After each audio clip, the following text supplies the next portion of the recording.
Okay, guys, we are back for our Arrowverse weekly recap.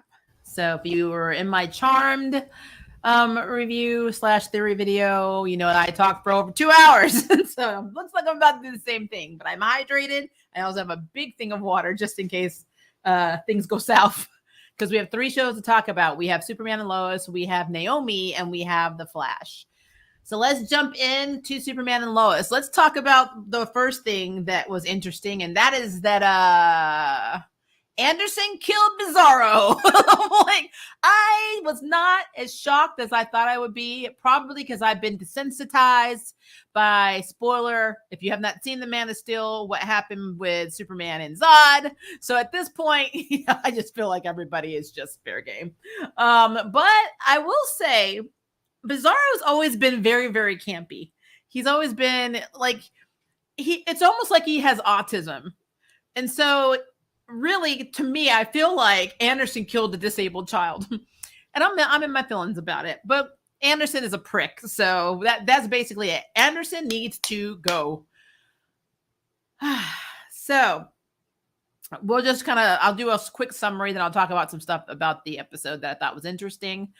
And then we'll just move on from that point. So, as we know, Clark, aka Superman, was being held under a red kryptonite, away from the sun, pretty much very Flashpoint style. If you ever watched the actual Flashpoint storyline, how Superman was basically held away from the sun, basically in a cellar, where he was very, very skinny and didn't develop. That's pretty much what was happening with him. He was put in the cell with his brother. And he legit was not going to tell them where Bizarro was. He was not going to tell Anderson where Bizarro was, because that's all Anderson wants. He's like, tell me the man who killed my soldiers. And it really irritates me as a military brat because, it's not fair, but when you take on a leadership position in the military, you do take some of the shoving and responsibility. You sent your men out there. That was your call. So technically, them coming home isn't all their fault. You know what I mean? It's not all Bizarro's fault. It's actually a partly part of yours. You sent them to this battle with the superpower being that you had no data on. You were basically flying them in blind. They are young kids, basically, doing Superman's role. And if Superman was getting his ass handed to him, I mean, fill in the blanks. So Anderson is a douche. He was a little bit of a douche in the comics, especially with his Superman team, but he's definitely a dickwad in Superman and Lois. So praise to the actor. I can't stand his ass.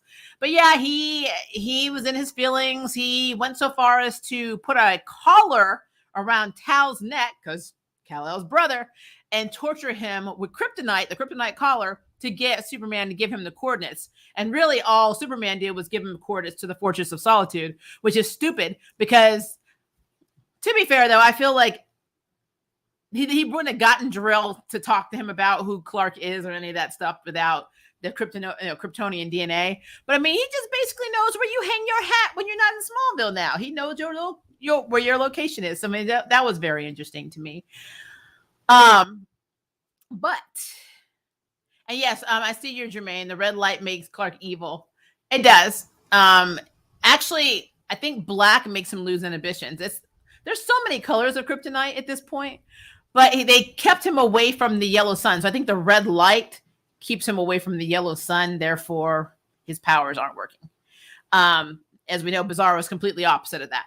But yeah, so Superman was doing his best to try and get Anderson to investigate Allie Alston, because she's the ultimate evil of this season, because she wants to take the magical pendant that Bizarro has and go back to his world and take over and become the ruler of the universe. Now, what's really interesting is that when Tal and Kal-El break out and go back to the fortress, to where Mama Spirit Laura is, honestly, do you really have to say goodbye to your parents if they interact with you and they actually can talk to you like they're actually in the room with you at all times? It's very interesting. Just want to throw that out there. But so they were talking to her, and Tal was talking to Bizarro, and Bizarro said, "Oh, told Tal, you betrayed me." And he's like, "Were we always like that?" And he was like, "Oh no, we were inseparable." And then you're like, "Well, what happened?" And he's like, "Your wife came between us." "What, my wife?" "Yeah, she tried to take over the world." Well, does that mean that Tal's wife is Allie? Is Allie Alliston in Bizarro's world his wife, and therefore is that he going to have an allegiance with Allie? Did they just like foresee this or for both? I mean, I know that he did a lot of things to prove his loyalty to his brother in this episode, but I don't know. I just wonder if Allie is going to be Tao's future wife. So that's just something that I thought was really, really interesting. No, it's a thing, but so. Long story short, Anderson figures out, finds out where they are. He does the Lex Luthor thing. He gets it like souped up with, X and his little power suit. And he basically chokes the shit out of Bizarro and kills him. And I'm like, that is child abuse. Like, I don't know. I remember the little campy Bizarro that used to kidnap Lois Lane and like, when like you my wife now, that was hard. That was hard. That was a hard thing. So yeah, I'm Anderson's enemy now. I mean, he was a dick before, but I'm not happy with him because he killed Baby Bizarro. So fuck Anderson. That is the motif of that. Side stories. Okay, I'm probably gonna get in some heat here. I am a parent. I have a almost 26-year-old daughter. I am in no way pro drugs of any form, even if they are space drugs that are not classified as drugs. So Jonathan was wrong for taking these drugs. Not going to say he was not. He's also very stupid for covering for, I think her name is Claire, his girlfriend, even though I know she comes from, a very troubled family. They don't have any money and she's only selling drugs so they can eat, or basically that's what is implied here. But Jonathan basically decided not to do the drugs anymore, and she was going to give him a whole stash, which I knew something was going to happen because the cops were out, like coming outside, and Jonathan already knows that his friend Tim got in trouble and they got tipped off. So of course they were coming to check school. So why the hell this dumb girl brought the drugs to school? Like she didn't hear the same damn rumors. I do not know. But she brought him in a bag. And so Jonathan's like, oh no, just give him to me. I'm a good kid. I won't get in as much trouble as you. And I'm like, oh, you dummy. And so, of course, he does. And then he doesn't come clean about it. Lois gets mad and she tries talking to him again. And he still won't tell on her because he doesn't want to rat and ruin her life, even though he's ruining his own life. So it's stupid. It's stupid. He's covering for her. I get his loyalty. I get why he doesn't want to do it. He likes this girl. He doesn't want her to lose everything. I get that. But it's basically at the expense of him. This is what I have a problem with, okay? And I've been saying this for a while. How do you create a bright burn?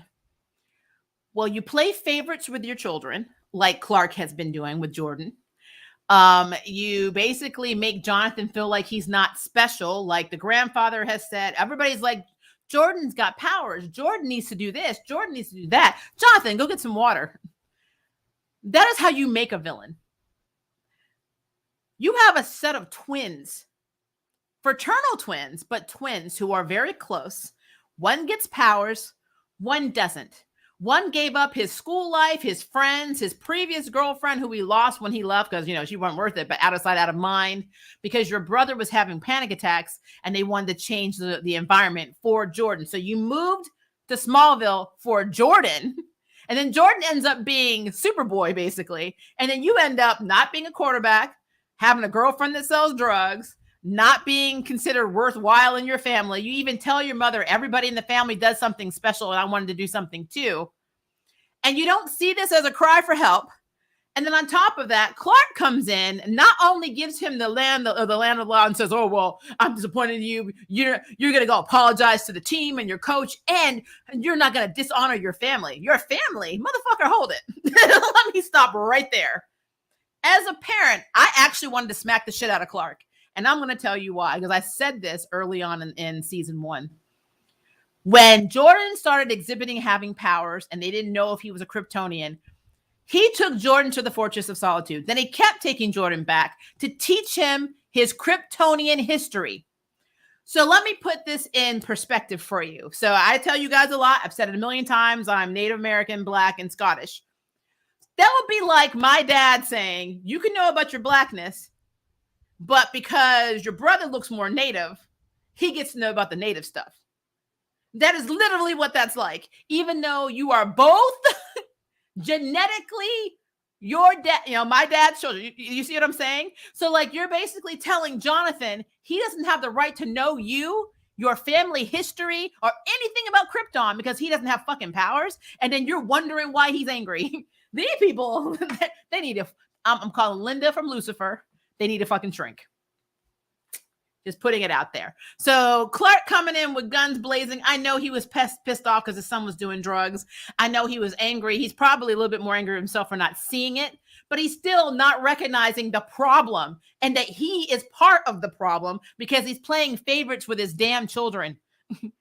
That is a problem. So then what happens? You create a bright burn. And I've seen pictures of Jonathan wearing prime Superboy clothes. He's got like the black leather jacket. You know, he's got the whole outfit, which to me signifies he's probably going to get his powers. And he is standing with his dad in those pictures. But I have a feeling that Jonathan may run away. He's either going to run away or there's going to be a rift and it's going to be all fucking Clark's fault. And then if Jonathan does get powers and then Clark starts treating him like he treats Jordan, what kind of message is it going to send him? Oh, I'm only worth talking to and showing the family shit when I can do what you do. That is bullshit. So I had to throw that out because that to me is how you make a bright burn. Shitty parenting. Ding. So I got to give Lois props for talking to Lana about Jonathan, but I think it's sad that Lana had to tell her, our job as a mother to be there for our children when they feel like they have no one else. And I'm like, why don't you know this? Your children are like teenagers. Woo, Lord, baby Buddha. Okay, so that is where I am on that. I just had to throw that out there. But long story short, Jordan is potentially being expelled. Because he won't tell on her. His family doesn't want to talk. Lois is very disappointed in him. His father came in raging. Him and his brother are technically not really on the in. So there's that. On top of this, some more interesting stuff occurred. So Lana is having a lot of problems. You know, she loved Kyle. She's, being an independent woman saying, I'm going to put up with you. I don't need a man to the left, everything you own in a box to the left. So I get it. We understand what's happening. Sarah's torn because her father keeps calling her and she doesn't want to answer it because she feels guilty because he cheated on her mom. I get that. That tracks. Let me tell you where it gets strange for me, okay? This is what I don't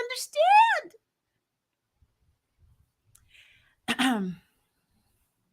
If I kissed somebody else when I was dating Jordan at camp, and then I came back and eventually told him about it, and there were really no repercussions for me. I actually got a necklace or something out of it and forgiveness and apology from him for treating me badly. And then I find out my mother was cheated on by my dad. Do you think I would call the girl that I made out with at camp when I was cheating on my boyfriend to help me deal with my daddy? Oh, dear Lord.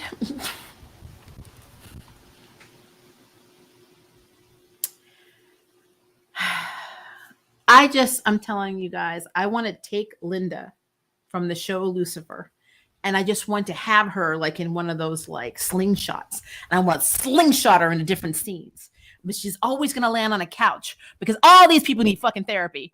What possessed you to call the girl that you literally cheated on your boyfriend with to help you deal with whether or not you should talk to your dad? And then on top of that, you have this poor girl drive 2 hours to meet you because you thought she would understand because she's from a broken home. Man, and then be like, can we still be friends? No. No. Sarah's, no. Jordan needs to jump that ship and move on. I'm sorry. He needs to get with Nat. And he needs to jump that ship, get with Nat, and move on. Be in the Steele family, keep the Steele in the family, and get away from this girl. I was like, seriously. That was stupid to me. I'm sorry. So I just had to say it because that to me was a whole level of stupid. But I digress. Lana's family, I mean, I hate to say this, Lana, but your family is not doing that well. You got Sarah, who obviously has problems. Your younger daughter bullies other kids at school, but we just kind of brushed over that since season 1 because we rarely see her anyway because she's Judy from Family Matters. And then you got the dad who's haul-ass cheating, and it only really got back with you because, yes, I love you, but it's because our kid tried to kill herself and I felt guilty about it. Oh, Linda! Linda. And then on top of that, Lana's dealing with the mayor still trying to trash talk her Maury Povich style around town, calling her a bad mother and all kinds of shit. I do love that scene though. She kind of threw it back in his face, like, really?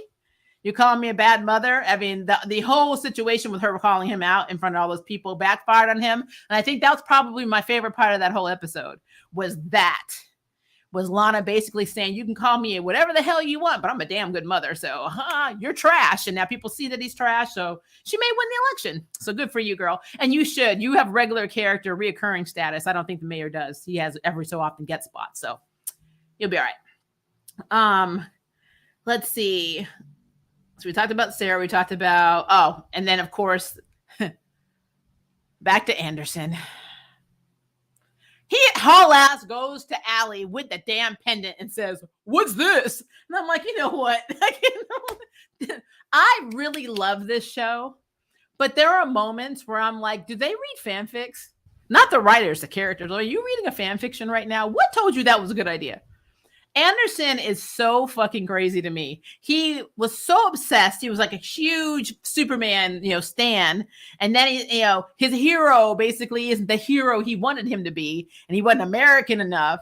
And then he got some kids killed. And so he's blaming Superman for that. And he just used that as an excuse to go off the damn deep end. So Anderson is trash. He's going to cause probably the end of the world. Allie's trash, so we're going to learn a lot about her, though I'm still wondering if she's the future wife of Tal, which is really funny.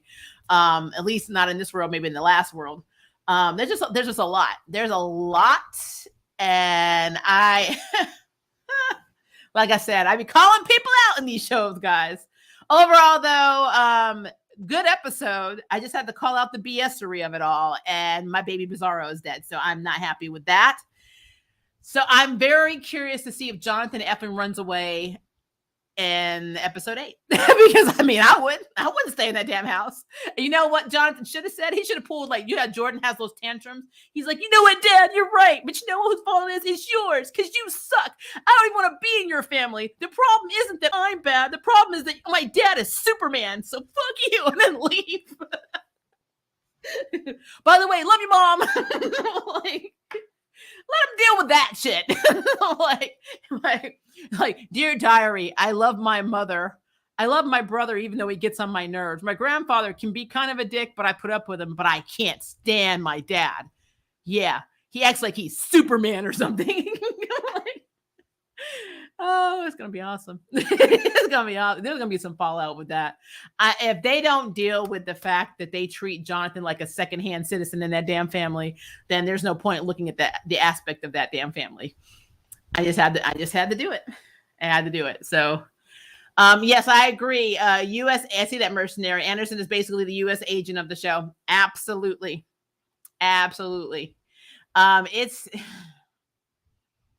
Man, it's a mess. It is a mess. But we will get to these questions in a minute. I'm going to roll on to Naomi. Because Naomi. Oh, and I think the girl's name was Candace, by the way. I don't know what I said her name was. Candace was the girlfriend, Jonathan's girlfriend. I mean, if you can call her that. I don't know what they're doing. They're 15 and they're like getting it on. Okay. So here we go. An alternate universe. I'm giving you some feedback on what's going on in Naomi. And the only reason I'm doing that is because I got to thinking about Earth 29. And I remember when we said Earth 29, it didn't really sit right with me. And then I remembered why. And it was triggered by Bizarro. Because Earth 29 is Bizarro's Earth. I'm like, so that is not Naomi's Earth. Okay. So remember, I already said this to you guys. Remember, another multiverse, another universe. There is another Earth. But I believe her Earth, I'm going to have to look at it again. Because her Earth was not 29. It was something completely different. But anyway, they're on Earth 0, supposedly, in Naomi. In the comics, it was definitely Earth 0. Now, I don't know if our prime Earth in Arrowverse is considered Earth 0 or Earth 1. because Stargirl is Earth 2. So like I said, all of these Earths now, because of Crisis on taking infinite shit, has messed everything up. So now I don't know what Earth is what Earth, but what I do know is that the Flash, technicalisms of tomorrow when they're on Earth, Black Lightning and Batwoman are all on the same Earth. But Superman and Superman and Lois is supposed to be on their Earth. But Stargirl is not. Naomi apparently is not either. So I don't think Stargirl and Naomi are on the same Earth, which would be Earth 2. So now I just got to figure out where the hell Naomi's Earth is, because I don't know. But so they called the people of Naomi's Earth in the Arrowverse the 29, which in the comics they were the original 29. They were metahumans, basically. Now they did in Naomi what I told you they were going to do, because this is something that they always do. Now the question is this going to be permanent? They basically gave us Zumbato's version of his past, sharing his memories with Naomi. Now, could these be memories that he altered for her perception? Very much so. I don't know how he was able to share said memories when they weren't able to use their abilities, unless it was just their energy bearing abilities and their psychic links they could still use when they were in Star Labs. But I'll get to that in a second. But basically, long story short, this was more of a Zumbato backstory, plot forward moving episode, which I'm not hating, because it got us away from Homecoming. And it got us away from all this other bullshit that usually happens on the side outside of Annabelle. And Annabelle and Dee were making my life in this episode. So, all right. So Zumbato went to rescue Naomi at the end of the last episode. So this is where it basically picks up. They cannot use their powers, though. There are dampeners, so they cannot. So I will say something that cracked me up, first of all. For people that were trying to desperately get out of Star Labs, they had a lot of time to stand around and merge and have flashbacks. It's like, we're running. Hold on, let's think about it. I got a memory. You know, like, what the hell? Like, you can't do this when you leave.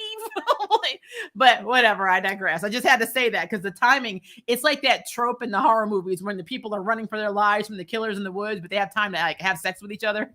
That's exactly what it felt like with Naomi and him, that like they were running, but they were like, hold up, memory time. Like, that's not how that works. But all right.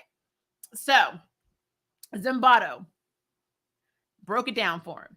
Now, and we're getting to what Zumbato said, but let me first tell you, Zumbato was basically Naomi's dark side. He's Lex Luthor. He's like every villain you can think of that is omnipotent and badass. That is who Zumbato is to Naomi. That is her arch villain, her Joker, her, let's go Marvel, her Mephisto, it's just, that's who he is. So when he comes off as this person that is just misunderstood and is like, people are blaming things on and it wasn't his fault. And, I need your sympathy. And I was always here for you in this episode. I find myself saying they're either following the comics and this is just his way of manipulating Naomi into doing what he wants, or they're actually doing the Arrowverse reform your villains automatic, program that they have, pretty much given all the villains in the Arrowverse for no fucking reason whatsoever. I have no idea. I mean, honestly, the Arrowverse's rehabilitation program for villains is better than Suicide Squad. Just putting it out there. Because at least your brain doesn't blow up and then everybody treats you like you've never done anything wrong. It's pretty amazing. Except they don't let Allison for some reason, but that's a whole other conversation. So I'm just stressing this because they do talk about the 29. They talk about the woman we've seen, Akira, who's the one with the long blonde hair, who basically has the power or ability to manipulate fire. When a meteor struck their Earth, 29 people were given abilities. And Naomi is a product of a couple that were in the 29. And so she's the only, blood-born metahuman. All of them got it from the pretty much the meteorites. So think of like Smallville, the meteor freaks. It's pretty much what happened with them. But because her parents had abilities when she was born, she inherited basically from both of the parents, which makes her pretty powerful. And if you read the comics, she's very, very powerful. She'd be considered like an Omega level in Marvel. So anyway, So Zimbato's version of the story is that they were like heroes. They weren't rocking around with suits on. They were just helping people. But then there was a guy, his name, I think they said his name was Boris, and that he did not like the fact that these 29 were out there saving the day. He's like, what the hell is that? And so he started hunting them.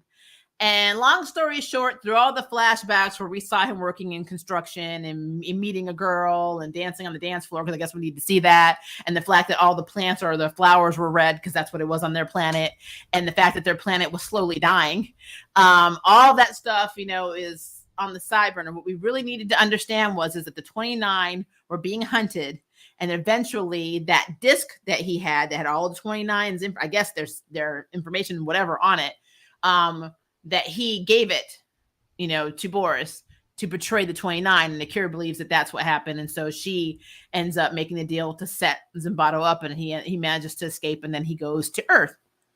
And he promised, apparently, Naomi's parents, who he claims were the only ones who believed that he didn't, betray the 29, that he would go to Earth and watch over them if something happened to them. Which is already interesting because, like, why? I mean, why would they think something was going to happen to them? And then how would they know to send their child? I mean, there's a lot to it.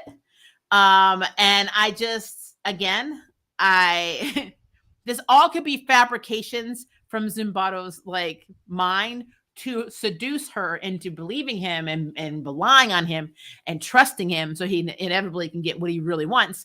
And he wants to save their world. But what I really think he wants to do is, like he wants to do in the comics, is rule their world and take over their world, because that is what his end game was. He wanted to be the most powerful and only powerful person on their world. And all of the other 29 were basically wiped out, most of them anyway, because of him. So it's a thing. So whether you believe it or not, I mean, he's either lying or the CW or Arrowverse is reforming him.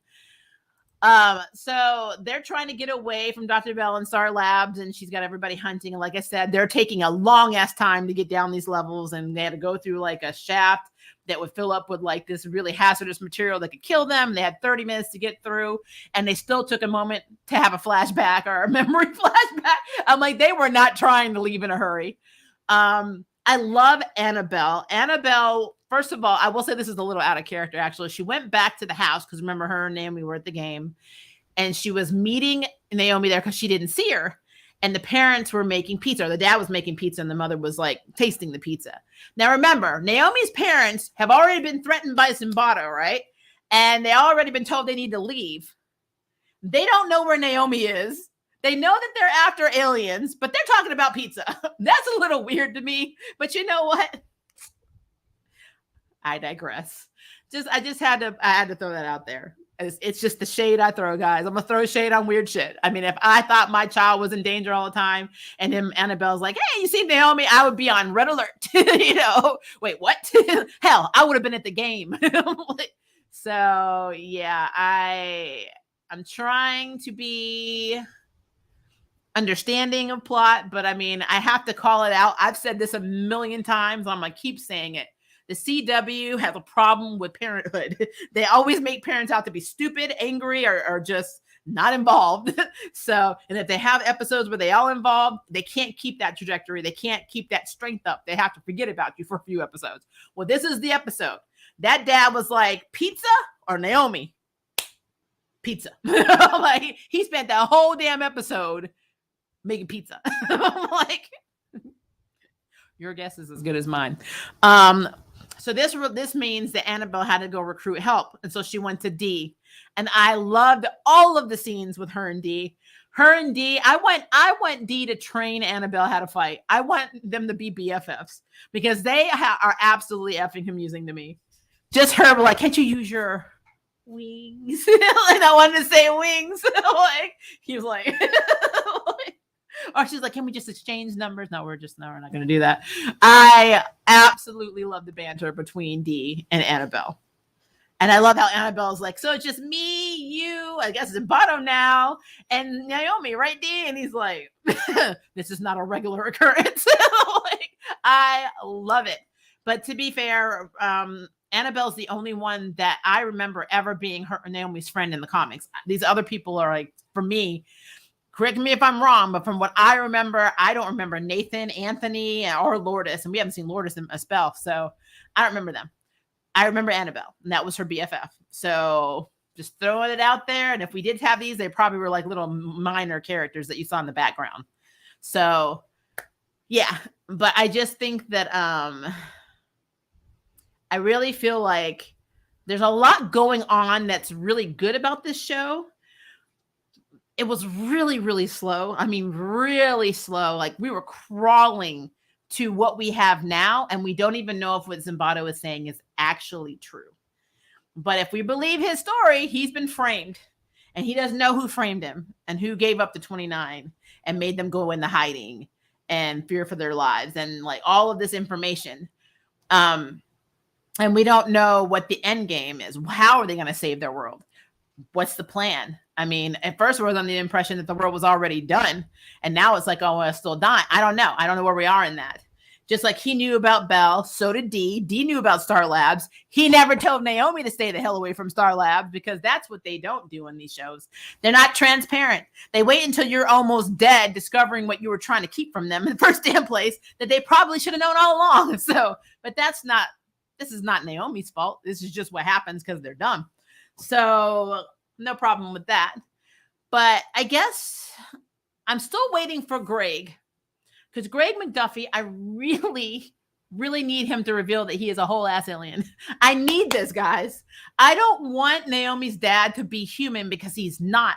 I know they do this a lot in Arrowverse. They make characters either not metahumans when they were in the comics, or if there's something special about them, they just make them the comic relief and then nothing. Or they take obscure characters and make them a lot better than they ever were.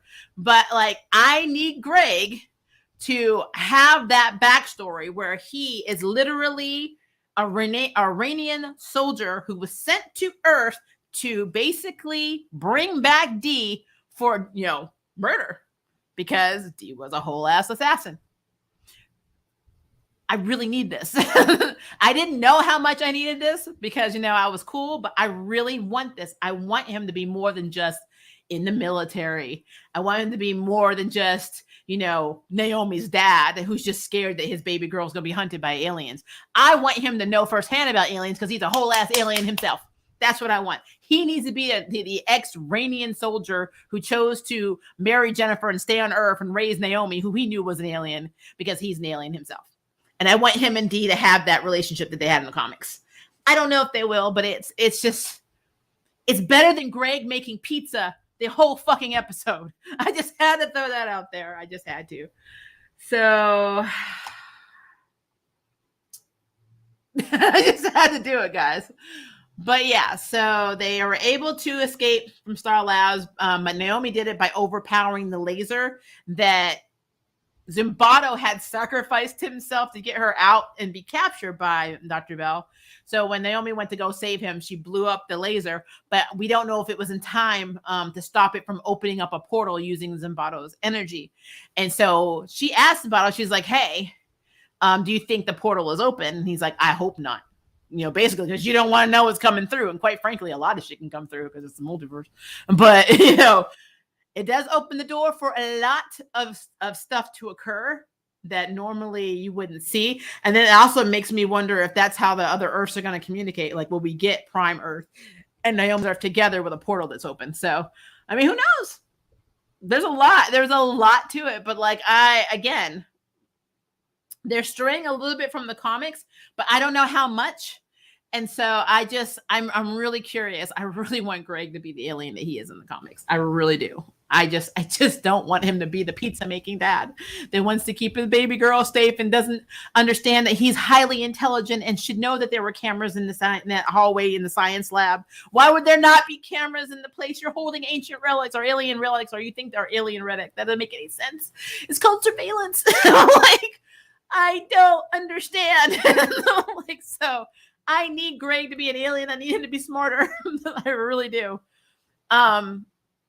But yeah, all in all, not a bad episode. It actually had really good pacing.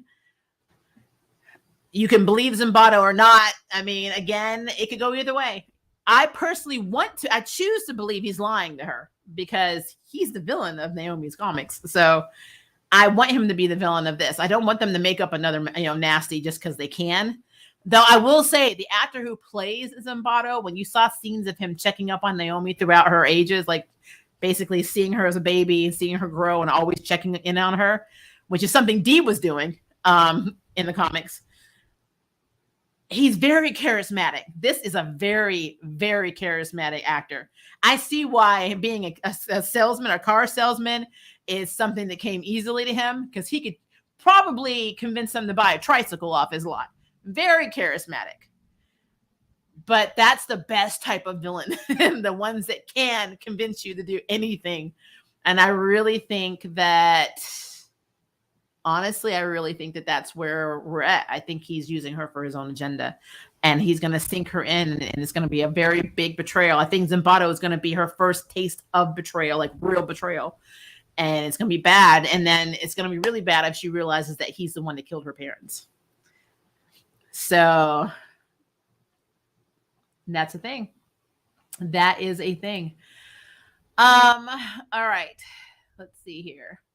Make sure I didn't leave anything out. I like to take my notes, guys. I like to take my notes because I don't know why. I just do. Hopefully we'll learn more about Akira again because we've seen her in a couple episodes. But I want to know. She really should do a mind meld too with Akira, or just ask Akira about Zimbardo. I really want to see how their stories differ because I think Akira will be the linchpin in him, whether he's lying or not. So that will be a thing. All right. So then let's talk about The Flash. The Flash wasn't a bad episode. I mean, quite frankly, it was about Nora West Allen and Bart Allen messing up the temporal fissures in the timeline when they went back to 2049. They were like, got home and were like, well, we accidentally got rid of Uncle Jay's, wife. She's no longer here. Well, you got to go back to the past and fix it. So we got to see them go back to the past, and we got to see Eddie again, which I'm always happy when we see Eddie Thawne, because it always cracks me up that every time I see Eddie Thawne, he reminds me of the comic book version of Barry Allen because he looks like him. Which, if you're going by that, I guess Caitlin looks more like Iris West Golden Age, and so they actually look like the Barry and Caitlin of the comic series. But it's always funny to me to see that. But yeah, after the vow renewal is basically Nora and Bart going back and trying to stop Joe from being shot during a jewelry heist. Basically at a casino, stopping the queen of the Royal Flash Gang and co. Basically from using bombs to blow up things, causing more temporal fissures. They're trying to restore time so Uncle Jay gets his woman back. And also Bart has another attack of I'm never going to be the Flash. I'm not good enough moment, which, Nora does a good job of pet talking. He actually reminded me more of Joe in that moment than anything else. I will say the scene where Joe asked Cecile out on a date, or tried to, and then she was a bitch. She was like, let me stop you right there. Number one, I have paperwork on my desk back at the DA's office. And number two, all men are jerks. He's like, well, damn. I'm like, well, that's not an FU. I don't know. He didn't even have a chance to finish asking Cecile out. She was like, and snap, and I'm out. I'm like, well, there you go.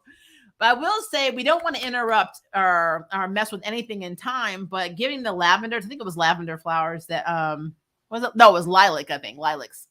Having Nora tell Joe to get him and our future Grammy Cecile lilacs and put him in her office, and that will warm her up, which did work. Isn't that really messing with time?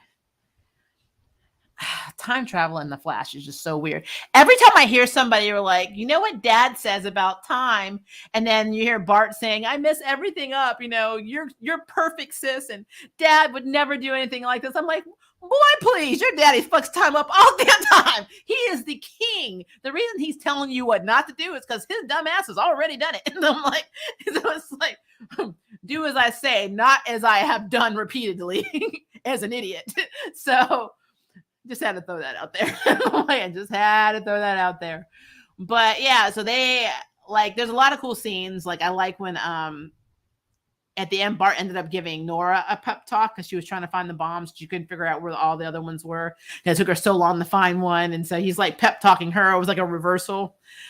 We got to see Avery Ho. And if you know anything about the Justice League of China, she is China's version of the Flash. And it always gives me hope that we're going to get more, like, I guess, characters from other countries coming into the Arrowverse, because it's her. I know they have their own version of Wonder Woman. They have a Korean or North Korean Aquaman. So they have all of these in the Justice League of China. And Avery Ho ends up being one of the people that when Godspeed and Wally West got their speed during the speed storm, she got it too. As a matter of fact, what's so interesting, I always find this interesting, there is nobody in the Flash canon besides Barry's mother named Nora West Allen. She is a complete invention. It's actually Jen who's XS. And of course, Bart is actually their grandson. It's Don's son. So having him kind of, I guess, have a thing for Avery Ho when she had a thing for Kid Flash or Wally West is always so interesting to me. It's like, if you are a person who's never read a Flash comic and you want to get into reading the comics after watching the Arrowverse version of the Flash, you're going to be so effing confused when you start reading this stuff. It's like when Linda Park was like dating Barry for like a spell. And I'm like, that's Wally's wife. It's so weird. It is just really weird. So seeing them introduce Avery Ho, which is cool, pre her getting her speed, if she's going to get her speed. Again, they may not make her a speedster in this. It may just be a cute way of throwing an Easter egg at us, because look what they did, with Chester P. He doesn't have his powers. So, I mean, that could just be what they're doing. But having Avery Ho come in and have like a connection with Bart Allen when she literally has a thing for Kid Flash is very interesting to me. It's just something they do in the Flash all the time. I don't know why, but they do. But I did like her introduction. I do like that, she was very much channeling all of the Wells in a way. And she was very campy. She's very cute. So I did like that. But yeah, I always wonder if the reason they didn't stick with Dawn and Dawn as the Tornado Twins is because they didn't want to say Dawn and Dawn. It would be too confusing for people. DAWN and DON. And also knowing that Bart, if I remember his origin story, I'm pretty sure he is Eobard Thawne's granddaughter's son or daughter's son, somebody in that line. Technically speaking, he's related to Reverse Flash, and then his dad is the son of Iris and Barry, Dawn. So, but none of that is applicable in this universe, even though it was Reverse Flash did actually name drop Dawn and Dawn. So there is one timeline where the shit actually matches the comics. We know this now. This just isn't it. I guess maybe the DCEU will be more of the Silver Age or Golden Age. But I think it's funny that when I saw Avery Ho and I saw Bart, I'm like, wow, they're even giving Wally West. It's like they always give Wally West women away. Like, I don't know why. So I just thought that was interesting. Yeah. So, but long story short, like the whole episode was cute. I like how Avery helped them figure out what fixed points were and what they needed to do to fix the timeline. I know they dropped a lot. Every show had like an Easter egg. They were talking about, like not Easter, but like references, like they referenced Trickster. Jay at the end of the episode said, "Oh, I'm gonna go catch the speech made by President Luther," and they're like, "President Luther," which actually they're in the comic book run there. He was president. And he's like, "Just kidding." And then like, I believe it was Naomi that dropped Booster Gold, a reference to Booster Gold. It was either the Flash or it was Naomi, I think. No, it could have been Superman and Lois at this point. I don't know. They're on the same Earth. But like everybody had their little Easter eggs that were like dropped in. So I thought that was really cool. They just want you to know how expansive this universe is without bringing them in because of budgets. So it was like, we just reference these people exist. We don't have to actually show them. That's what I've learned on the Arrowverse. Like Aquaman, they drop Aquaman all the time. They drop hints to Aquaman all the effing time, even though he's never been seen outside of Smallville series and live action TV. So I think that that's really interesting. Now, when they drop him, are they going to bring in Jason Momoa? Because they really can't, because he's with creepy Ezra Miller's Flash and not with Grant Gustin's Flash. And I do think this episode of The Flash is probably for Grant Gustin's benefit, because he was filming a movie, and I don't know when he did it, but there's a movie on Netflix where he's like trying to get in the canine unit, and he has a best friend that's a dog. It's on Netflix. You can check it out. They just dropped it, like, I want to say earlier this week. And so I'm like, when did you have time to film this when you were doing The Flash? So maybe that's why he's out of it a little bit, is because he was out filming that movie. I don't know. But it did give him and Iris a break, because they were only really in it for a few scenes and he didn't have to do anything. So he probably loved this episode. Let them do all the legwork and I get to take a break in my trailer or go film out the movie. But yeah, not a bad episode. Not really much to it. It's just basically, Nora and Bart building each other up, more Nora building up Bart, them making time discrepancies and fissures, and seeing, Joe and Cecile, seeing all the mess that they create and how to fix it, and then going back and forth. Just a thing. Just a thing.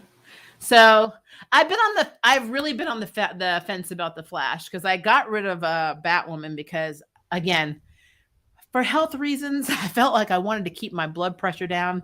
So I didn't want to do anything that was going to make me annoyed to the point where I was just like, F this. So that's why I'm no longer reviewing Batwoman. So I have not decided what I'm doing about The Flash yet, because this was not a bad episode. It was campy, but there are times when Barry Allen will do things and it causes me to have issues. So question mark, jury is out.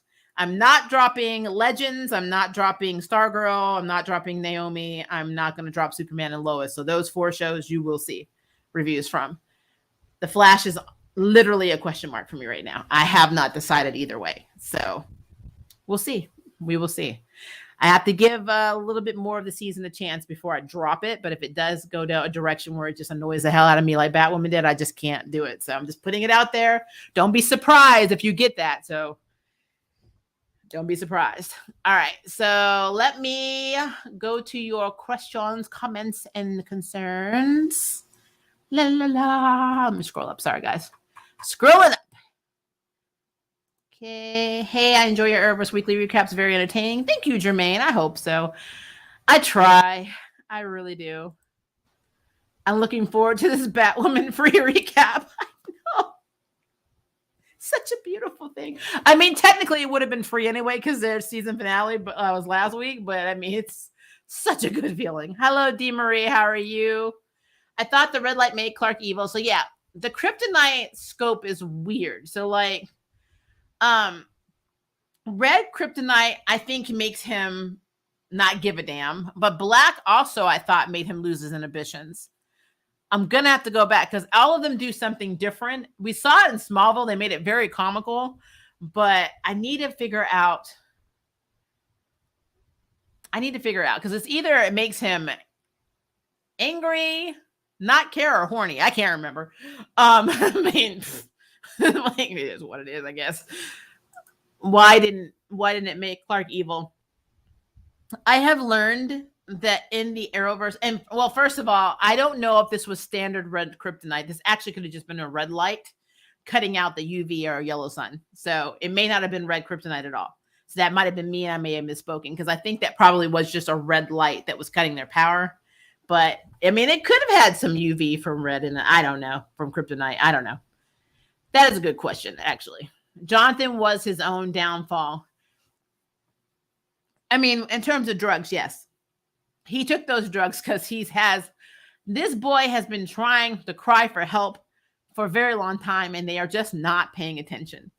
And I feel so bad. And it's because they're so used to, when they lived in Smallville, of Jonathan being the golden boy, the one that did everything right, never got in trouble, was like, going to be the captain of the football team, our quarterback of the football team. And, it was always Jordan that messed up and lashed out and had panic attacks and yelled at everybody. And it seems like, and I think somebody said this in our last review too, so I absolutely agree with this. When Jordan got his powers, you ever notice he stopped having panic attacks? He stopped having angry outbursts and all of that shit. Now he's dating Sarah and he's like living his best life. And now his other twin is suffering and nobody seems to give a damn. So it's like, wow. That's just how it is. They're used to babying Jordan. And now that Jonathan actually needs attention, they're not giving it to him. So I think this is all a cry for help. And his parents are not effing seeing it. But something is going to happen that's going to make them see it. And I know it's going to happen. So Juicy Smollett just got 150. Didn't Amy Jo Johnson, the Pink Ranger Kimberly from Mighty Morphin Power Rangers, direct last week's episode? I meant to mention that, but I thought that was funny. I understand that these two brothers play 15-year-olds, but it's no excuse for drug use because you feel underappreciated. Yeah, I agree with that. So that's why I said I don't support drugs of any fashion, even if it's a space drug. My problem is Clark himself, specifically, how he came into that room and what he did. That was not helpful. That was not helpful whatsoever. And what he's really doing is he is ostracizing him from his kid. Because quite frankly, outside of the drug use, all of the other shit that Jonathan's been feeling is basically because his dad isn't there for him like he is for Jordan. And it's sad that he's playing favorites with powers. That's what he's doing. Red made Clark inhibited, which I guess a sociopath now. I think of it. Yeah, you're right. It is that. He loses all inhibitions and he doesn't have a conscience on anything. So yeah. Like John got a hot little thing. He already peaked in high school. I think you roll the dice and keep that tender love and care at night. Ray. No, we're not doing Mary Kill Tal Clark Bizarro. Okay. Wow. Kill Tal.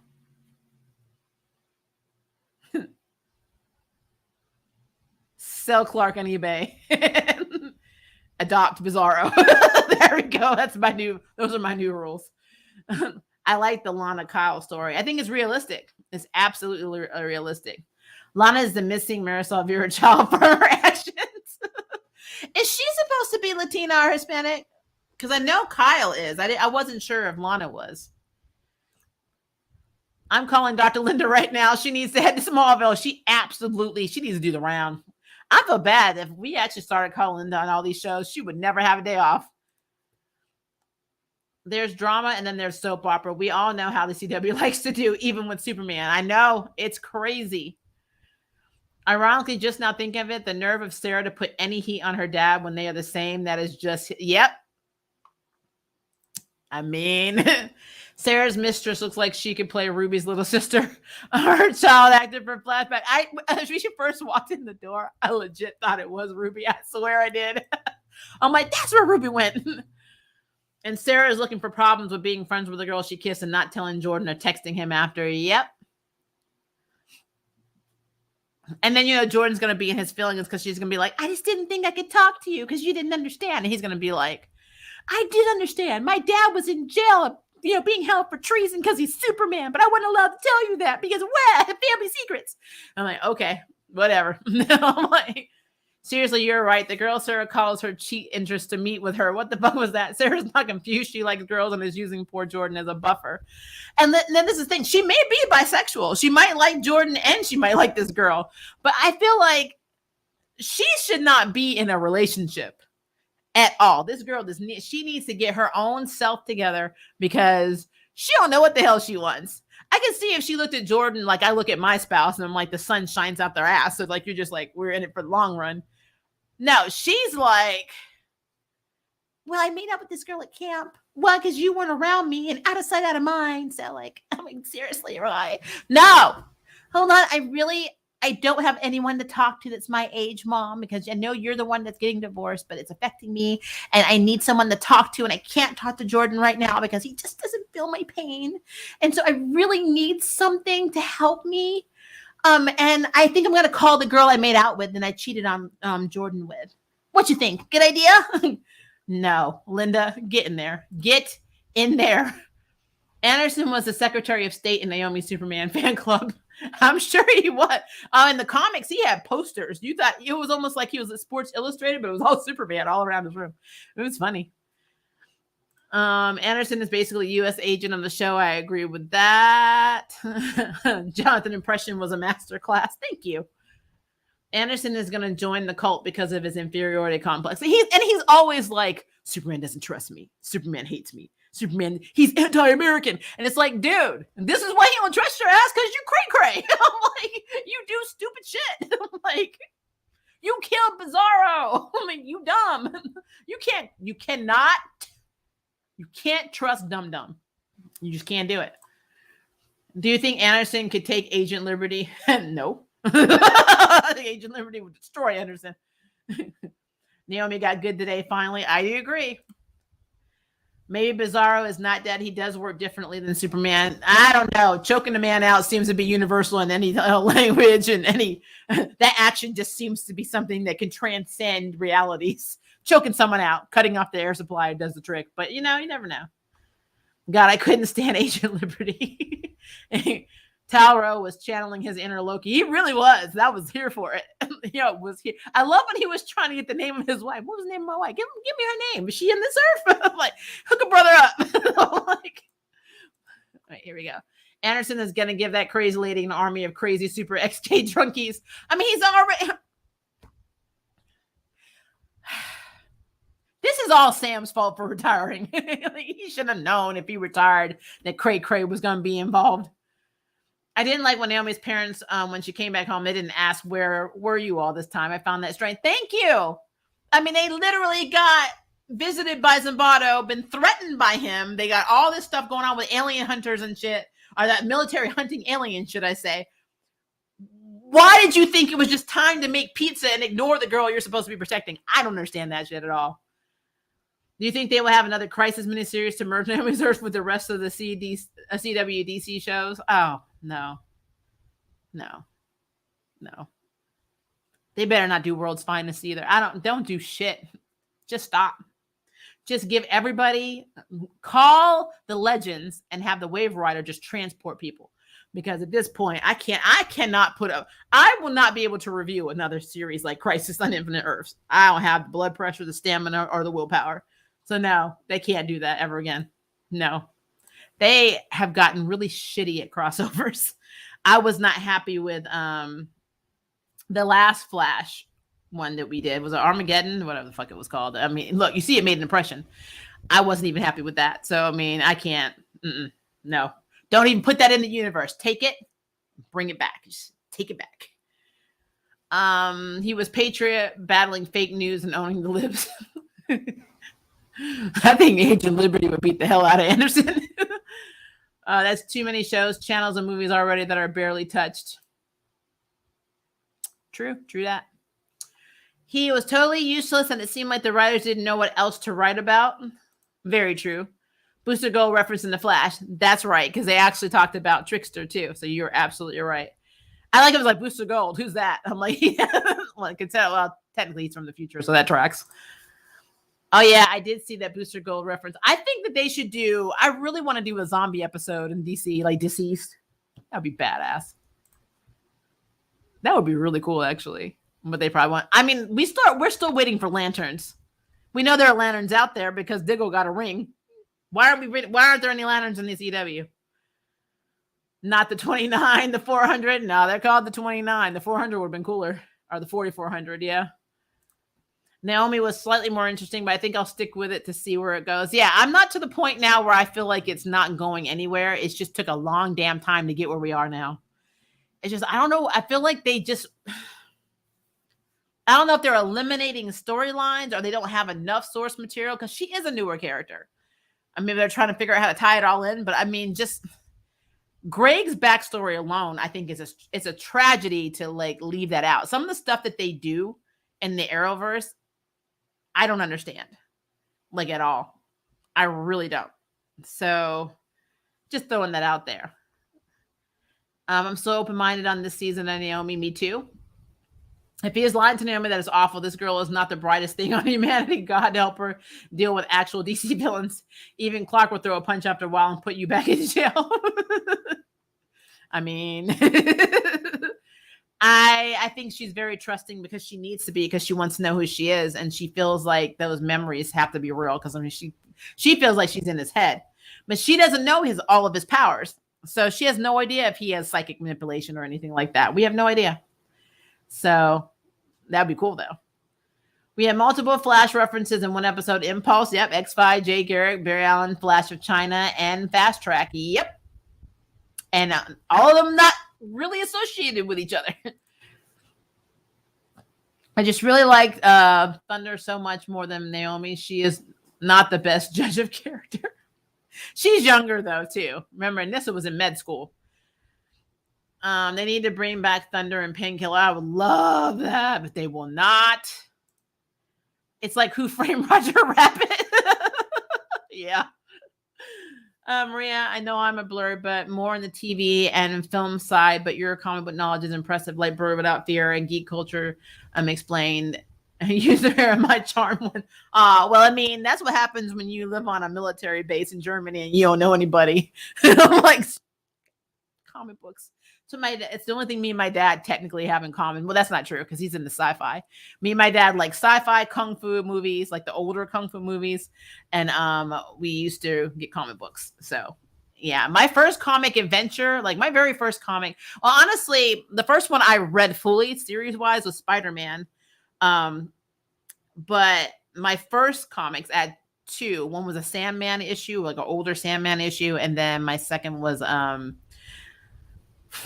it was a it was a Superman comic book, but it was one that was a crossover, and I'll have to try and remember what it was, but I do remember it was a Batman Superman crossover, but it was like one of the old black and white copies, like one my mother threw away and broke my heart because God knows, this was like a first or second print. God knows what that was worth now. But I do remember that Clark was investigating something and Lois got stuck in a closet, and then like Batman, like it took the power of Superman and Batman to save Lois inside of this moving closet. It was stupid, but I just remember reading that and I'm like, this shit is cool. like I've found cooler since, but still.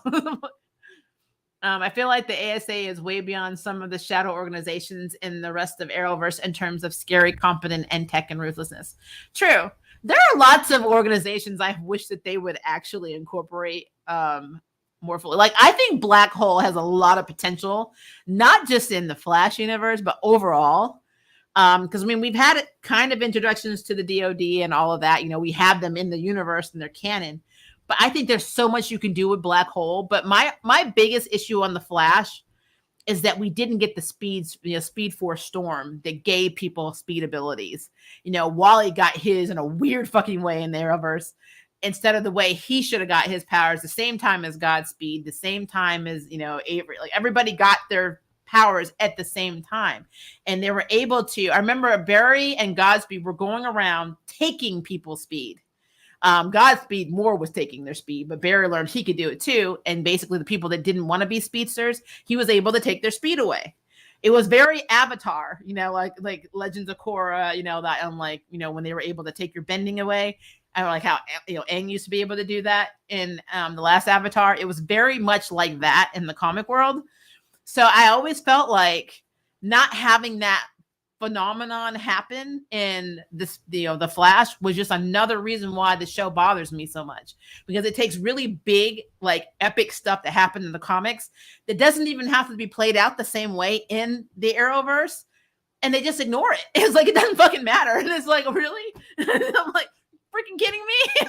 Like, so there's so many missed opportunities to me where it's something that was so simple, because quite frankly, if you can convince me that all of the Speed Forces are basically Barry and Iris's love children, from them basically whispering, or Iris whispering that I love you by touching, the stone in the machine, and the artificial Speed Force creating all of the speed over all the forces, and now all the forces call you mom and dad, you can have a damn speed, basically the storm. You can basically have a Speed Force storm. You can do that because you've already convinced me that you can have verbal sex and make children that are basically versions of Speed Forces and Sage Force and all that. So it's stupid to me. I can't help it.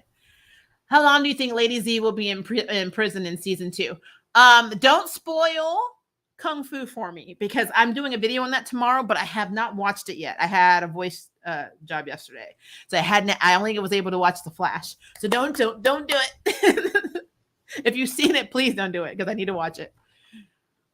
And then I'll answer that question. Lana was Superwoman in Bizarro World was awesome.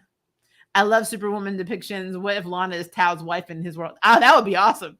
What would be really funny if Tao hooks up with Lana in this Earth? That would be really funny. Has Naomi ever teamed up with Icon in the comics? Let's see. I know she was with Justice League. She was with Young Justice. I don't think so. Oh, I don't think so. I don't remember. I remember who was it? It's either Batman, Superman, or Aquaman. Somebody named Naomi Powerhouse. Because I remember them talking about how omnipotent basically her powers were. And how like her I know she did something with Shazam. But I don't think she ever met. They were either in the same room and we weren't privy to the conversation, or they never ran across each other. Don't quote me on that, because it's not like I see every issue, especially ones that are coming out now. So what I could be saying right now could be full of shit, and they could have met like 2 or 3 issues ago or a month or one, because I am behind. But from what I've read in the series, I've never seen her run across Icon, which is a shame, because I think that would be a very interesting conversation. Her and Rocket would be funny too, actually. Naomi better back up, because my homegirl Rocket. That's funny. I just said Rocket. Got the belt and will beat the ass step off Icon position. Phil Henry. I will say this: Rocket's strong, but Naomi, she got skills. She's not like she is in the Arrowverse, so Rocket would have a problem with her. I'm not gonna lie. The Flash done. Comics Barry Allen, read in CW. Yeah. I'm not the biggest Barry Allen fan. I've always preferred Wally to him, to be honest with you. Barry, like, there's an issue that used to. So it's after the Speed Storm, and it's actually a black hole issue where Iris West got wind that some of the families that lost some of their members were being experimented on by black hole, and she went and infiltrated one of their locations, and she ended up dressing like one of the guards. Now at this point, Wally West already had his Speed Force powers, so he was basically Kid Flash, and Iris knew about it, but she didn't know that Barry was actually the Flash. And I always felt like that entire storyline with him was fucking stupid, because she accepts that her nephew is Kid Flash. So why would she not accept that her boyfriend was the Flash? So it's just it's like stuff like that just makes me just really question why Barry Allen exists. I was cool with Jay Garrick. I mean, there are tons of Flashes that I like, but Barry Allen's never been high on that list. I'm gonna be real with you. I did like him in the Justice League cartoon that came out in the early 2000s. I thought he was very funny and he was a smart ass, but there have been so many versions of him that just get on my nerves that he's just not really, he was never that popular to me. But yeah, now Wally, I've always loved Wally West. Kid Flash was always cool. Flash was over when Wells, Ralph, and Cisco left. Show over. Some people will say it was over before then. Comic Barry Allen is hotter. Yeah, he looks a lot more like Eddie in the comics. That was a shark jumping moment for you. Barry Allen will always be the evil Sebastian from the Warblers on Glee. Oh, Lord. I forgot he was on there. Yeah, and so was Melissa, Supergirl. I forgot about that. I think the Arrowverse arc was the bottom of the pit of hell to me. And I just thought, is this my life? Yeah, and the Care Bear moments kind of suck too. Bart read the Barry Allen Bible, and you learned what not to do. Oh, Lord. Yes, I am doing season 2 of Kung Fu. I really enjoy that show. I'm just going to watch it because I think I have it on my schedule. I have a planner. So I have it on my schedule to make tomorrow, along with me, the Batman review that I have. Because I essentially enjoyed that movie. So I don't have a lot of negative things to say. I have some funny things to say about that movie, especially since the movie was filmed mostly in the dark. And I saw it at the drive-in, which is not the best quality. So I was having a great time deciphering what was going on. Are speedsters technically molecular in power or time manipulators? Ooh, you could technically be a time manipulating speedster if you're just altering time around you instead of speeding up your molecules. I kind of feel like they do both, to be honest with you. there's a lot, and see, I always say this with the Speed Force, because the Speed Force gives so many people varying abilities in terms of speed and being able to travel back and forth through time, that I feel like every speedster is capable of what every speedster is capable of. So they all could do the same shit. They just got to learn it. And so I actually think that it's a little bit like molecular manipulation and time manipulation, unlike Charmed with Piper versus Mel, is almost the exact same thing in the Speed Force. So depends on how you use it, honestly. I mean, I always want to see like a speedster just on skates. You want to see a kick-ass show, though? I don't know why this keeps popping in my head. Watch Sympho Gear. It's an anime. I think you will enjoy your life. Sympho, like symphonies, but Sympho, Simpho, and Gear. Check that shit out. You think it's cutesy? It is not. Barry's son is so hot. Yes, I said it. I have a thing for a little more sugar in the tank. There's nothing wrong with that. Oh God, I forgot about Chester P, and you dragged me right back down to hell. I'm sorry. I think from what it was to what it is now, it's almost worse than Batwoman writing. Batwoman, it has a special place in my heart, because it tests things in me. But yeah, I'm not gonna disagree with that. I'm not. The Flash has had its moments where I'm just like, why are you doing this to me? But I know so many people have dumped the Arrowverse that I personally know. They don't watch anything in the Arrowverse anymore. I don't want to do that, because it's not every show that's bad. It's not every episode of every show that's bad. There actually is some stuff that they do that actually, I kind of dig. Like I really like Stargirl a lot. Is it canon? Hell no. It's close, but no, it's not. It's not. Star Trek is a lot different. But I feel like they do a good enough job for the most part with so much of it that it's enjoyable. Now, if they next season just completely revert and do stupid shit, then yeah, that's something to talk about. But right now, for having 2 seasons and I'm still invested, that's pretty damn good. So I like Stargirl a lot. I do think they should treat Beth a little better, give her a little bit more time, to grow into the Dr. Midnight that I have nothing to compare it to, because we're not doing Infinity Inc. and she's not an adult.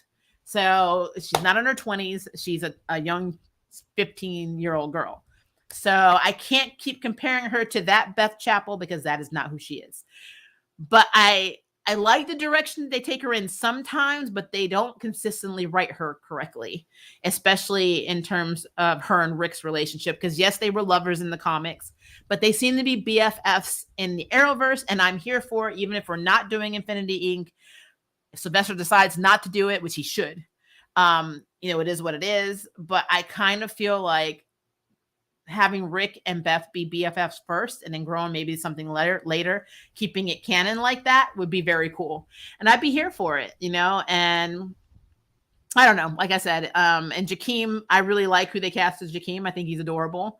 There's so many things I love about Stargirl. So I don't have a lot of negatives about Stargirl. And, outside of, they really should have had more Jade in it. But outside of that, it is what it is. But yeah, even with the Flash, season 1 of the Flash was not a train wreck. It's like Arrow. Season 1 and most of season 2 kicked ass. It's when you got into 3 on that was kind of like, why are you doing this? I feel like they start some series strong and then they just take a shit on it. I don't know what it is. It's just like, we're done. We're tired. It's been going on too long. We don't have any ideas. We're tapped out. Let's just make some shit up. That's what I think is happening. They write enough for a season or maybe 2, and then they just drop the ball.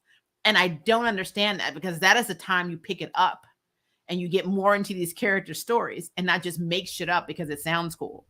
And that is a problem that I have with a lot of Arrowverse shows.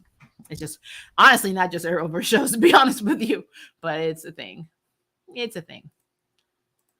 Maria, Easter eggs have been canceled. Peter says meat is murder. Easter has been canceled like Christmas due to labor laws and child labor laws with North Pole. I'm done with you, Ray. Barry using the Flash time and is his coolest power to me. He is like Mel from Charmed. Why run everywhere and lose such great shoes when you can just alter time around you?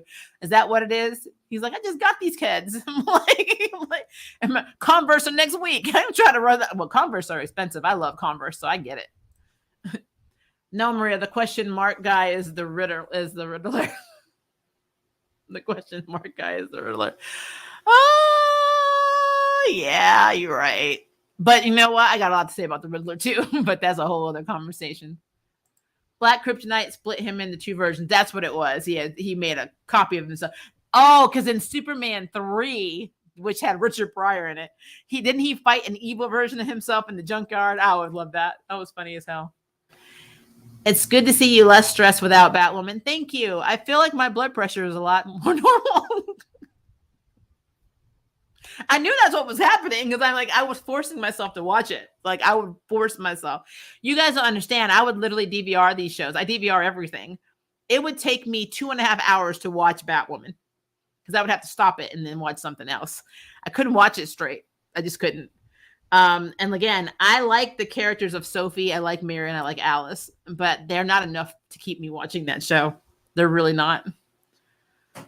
Smallville was the only time it has been covered while intercourse with a Kryptonian could be deadly to a normal human. I mean, like 1,000 times worse than a pressure washer. I mean, seriously, I've always said that. Like, I never knew how Lois Lane was even able to have children. I think Jordan being able to dust almost everyone on the planet can help with panic. True, but I mean, panic is illogical. You could be like the best person in the world. You can be like a trillionaire and still have panic attacks.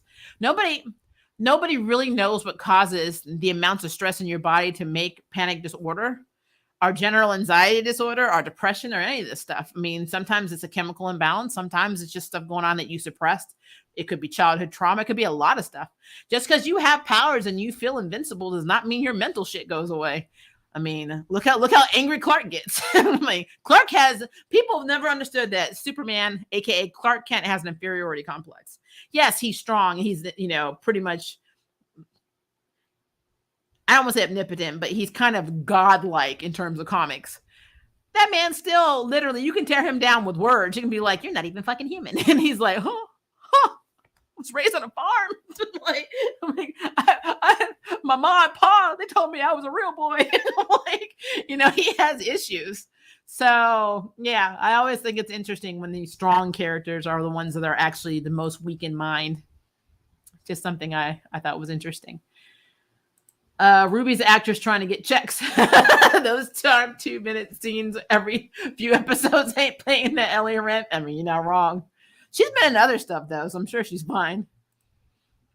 Sarah should have chosen the girl or Jonathan. I mean, if you're going to pick a twin, it's no choice. I mean, John is for your 20s and Jordan is for like your 30s and 40s.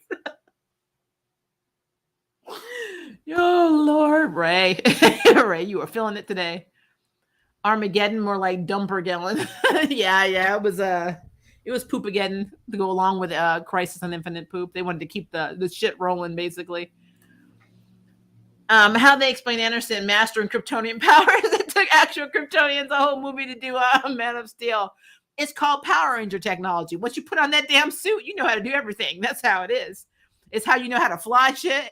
I mean, please explain to me how anybody knows how to use any of the bat gear.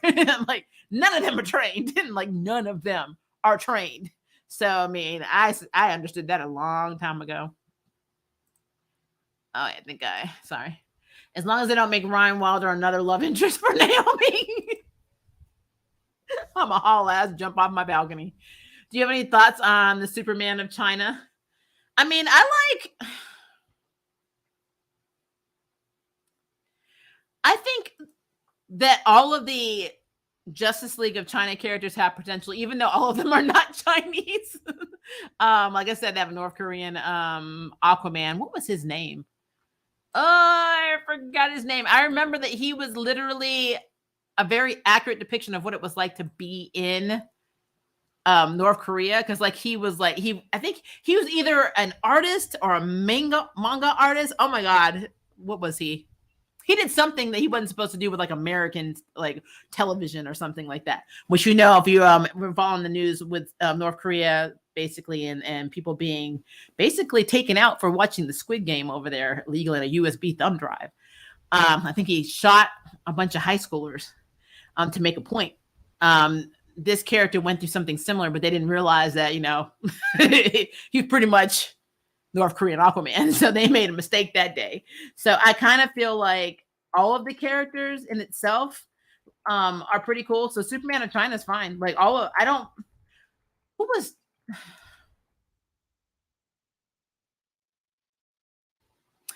I know they had a Wonder Woman, their own version of Wonder Woman. It's driving me nuts, actually. Oh, what the hell was? It's gonna come to me, guys. But if I remember correctly, the Chinese version of Superman's name was like Khan. Is it Khan? Kong. Hold on. Hang on. It's been a minute, guys. I know that he actually was Chinese. Okay, here we go. Kong Keenan. Yeah, that's what it was. Was born to Kong Zhagdang. I'm going to say that wrong. And Kwang Mai Tai. Don't say Mai Tai. His parents were believers of truth, democracy, and justice. I remember this. I remember him. Oh, who was it? It was him, Wonder Woman, and Prime, Batman, and Wonder Woman. Were out fighting. It was not Doomsday. Who the hell was it? No, it was Doomsday. They had a version of Doomsday. It was a milked down version of Doomsday. And I remember that Batman almost died. Wonder Woman got beat down, and he was like the only one that was standing. And it was like not a crossover, but I know it was him.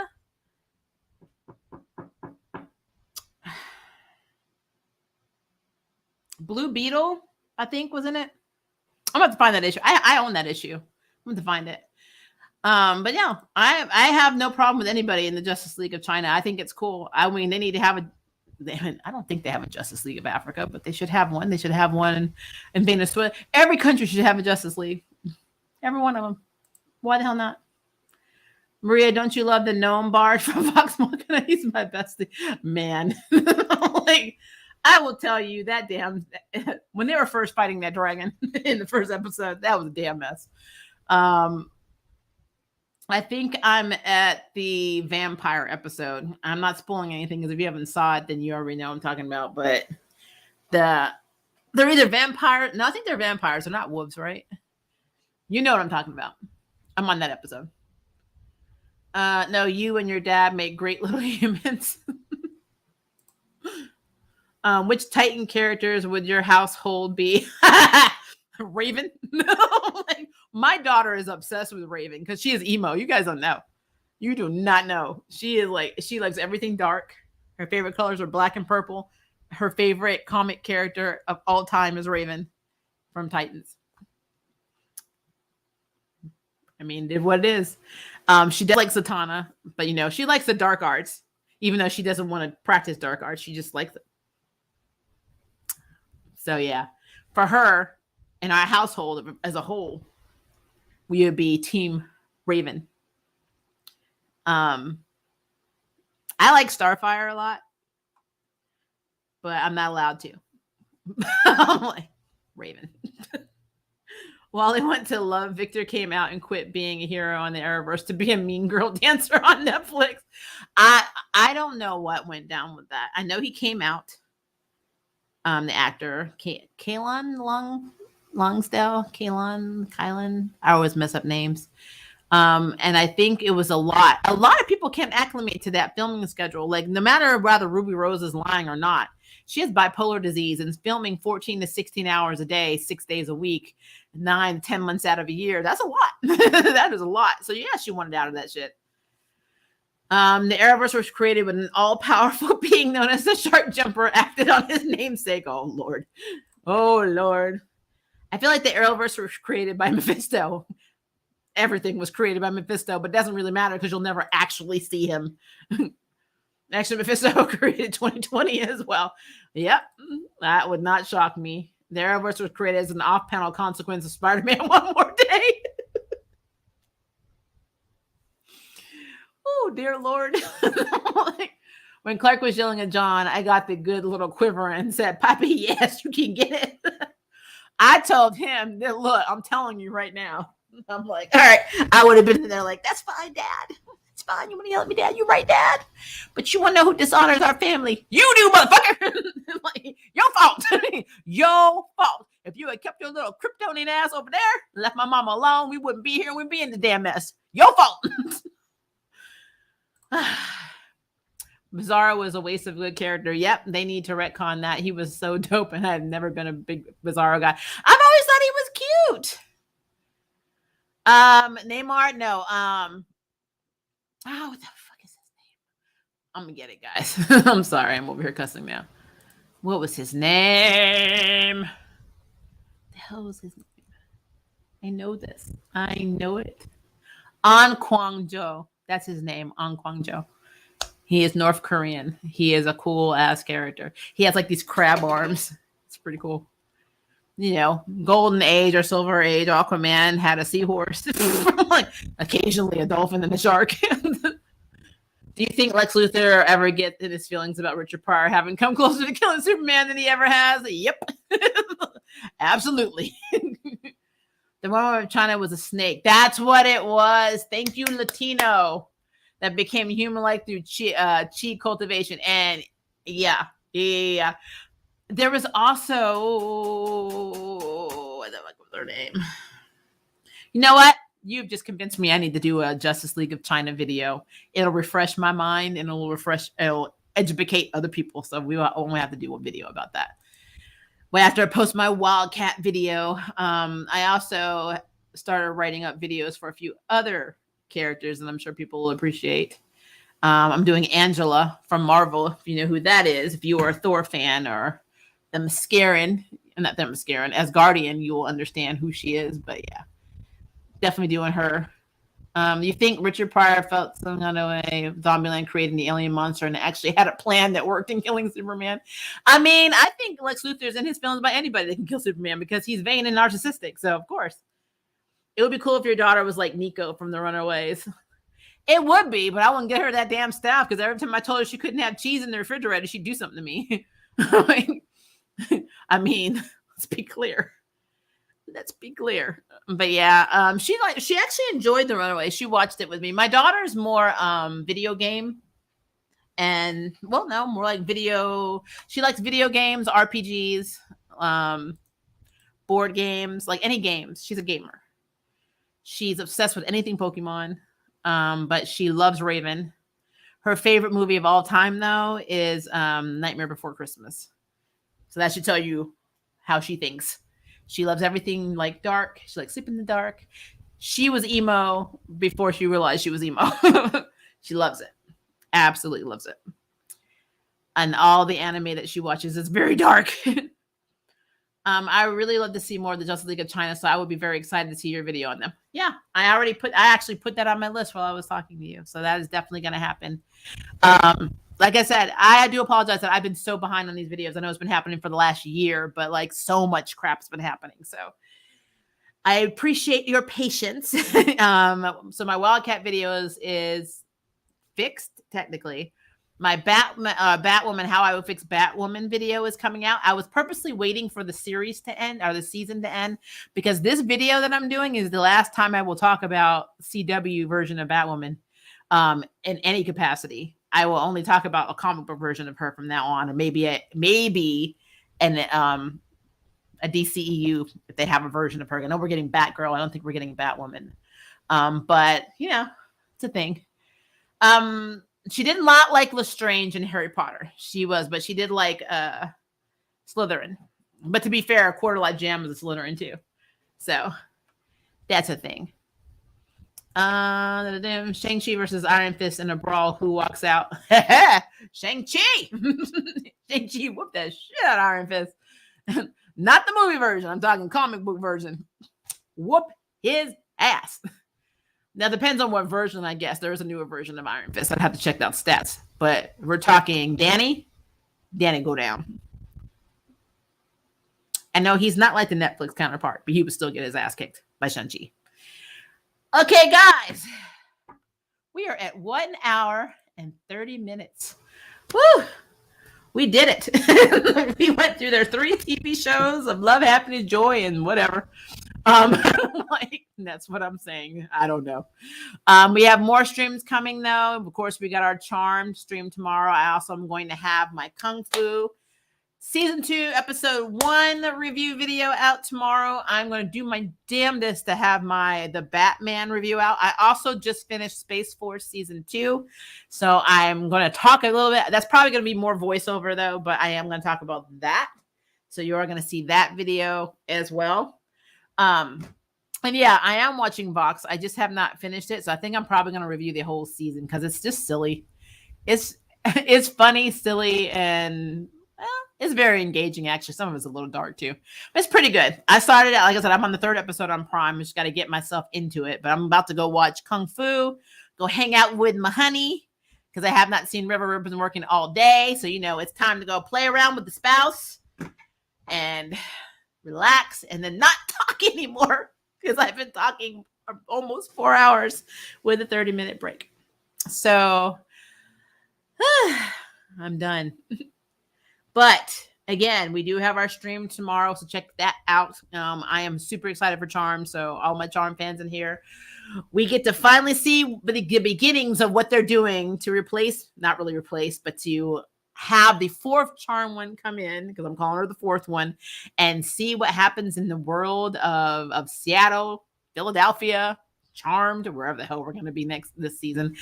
Starting tomorrow at 7 p.m. Central Standard Time for me, which means the stream will be at 8:30 p.m. Central Standard Time. Also, very quickly, the Owl House, if you are a fan on the Disney Channel, it is coming back on the 19th. So I already set up a stream for that. So after it airs, I will definitely be talking about that.